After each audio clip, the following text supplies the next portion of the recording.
నిజంగా అపాయింట్మెంట్ ఇస్తుందా ఈ గవర్నమెంట్, లేదంటే ఇంకా ఏమైనా అడ్డంకులు వచ్చి డ్రాగ్ చేస్తుందా అని జస్ట్ ఆలోచించుకొని మన మంచాల మీద కూర్చొని పడుకున్నాం.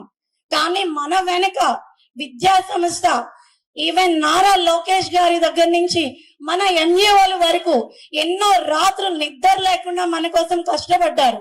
ఆ రోజు వాళ్ళు కష్టపడితేనే ఈ రోజు మనం ఇక్కడికి వచ్చాము అపాయింట్మెంట్ తీసుకొని. కానీ ఇక్కడితో వదిలేస్తుందా? లేదు. ఎందుకు అంటే వీళ్ళకి జాబ్ వచ్చింది అంటే గవర్నమెంట్ మీద ఒక మంచి అభిప్రాయం తెచ్చేసుకున్నారు. టీచర్స్ అని పట్టుకుంటే ఏం జరుగుతుందో లాస్ట్ గవర్నమెంట్ ఆల్రెడీ చూసింది. ఆ భయం వాళ్ళకి ఇంకా పోలేదు. అది ఫ్యూచర్ లో పోదు కూడా, పక్కా రాసిస్తున్నా. ఎందుకంటే సమ్మర్ వెకేషన్ లో ఏదో ప్రశాంతంగా కూర్చున్నాం. ఇన్ని మంత్స్ 6 months అయిపోయింది జాబ్ వచ్చి. ఏం చేయాలో వాళ్ళకి తోచట్లేదు కదా. పారదర్శకంగా జరిగిందా అని మళ్ళీ క్వశ్చన్స్, మళ్ళీ యూట్యూబ్ లో క్వశ్చన్స్ అవే రొటేట్ అవుతున్నా. ఒక పర్సన్ గురించి నేమ్ ఎత్తాను నేను.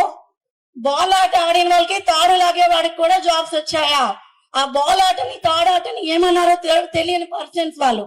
టగ్ ఆఫ్ వార్ గేమ్ లేదా? శాప్ లో రీసెంట్లీగా పెట్టారు. 67 గేమ్స్ ఉన్నాయి శాప్ లో. ఆ శాప్ లో ఎవరైతే ఉన్నారో గేమ్స్ వాళ్ళు అల్లాటప్పగా డిస్ట్రిక్ట్ స్టేట్ కూడా ఇవ్వలేదు, అప్ టు ఇంటర్నేషనల్ లెవెల్ చూశారు.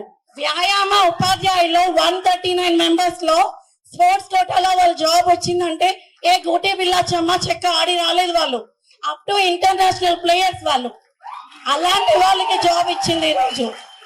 ప్రతి ఒక్కరికి చాలా గుర్తు, వాళ్ళకి బుర్రలోకి వెళ్ళినట్టుగా సమాధానం చెప్పి గవర్నమెంట్ అప్పుడే పంపించింది. ఇప్పుడు రిమైనింగ్ ఇక్కడ ఎంత మంది అయితే కూర్చున్నారో వాళ్ళు జెన్యూన్ గా they deserve to that place అనే పర్సన్స్ మాత్రమే మనం ఇక్కడ కూర్చున్నాం.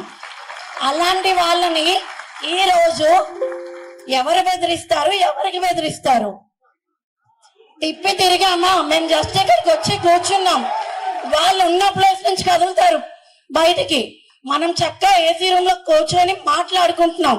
వాళ్ళు జస్ట్ ఒక రూమర్ స్ప్రెడ్ చేయాలన్న ఆలోచనలో. మనమే తిప్పి సాయి మూవీ చూశారు కదా, సాయి మూవీ ఎంతమంది చూశారు? సాయి మూవీ తిప్పి కొడితే ఒక యువత ఎలా ఉంటుందో వాళ్ళు ఊహించలేరు కూడా. చక్కగా జాబులు వచ్చాయి, చేసుకున్నాం, మమ్మల్ని ఇలాగా ఉండనివ్వండి. మేము తిరిగామా, నెక్స్ట్ కూడా రాలేరు దరిదాపుల్లోకి. అది ఖచ్చితంగా జరుగుతుంది.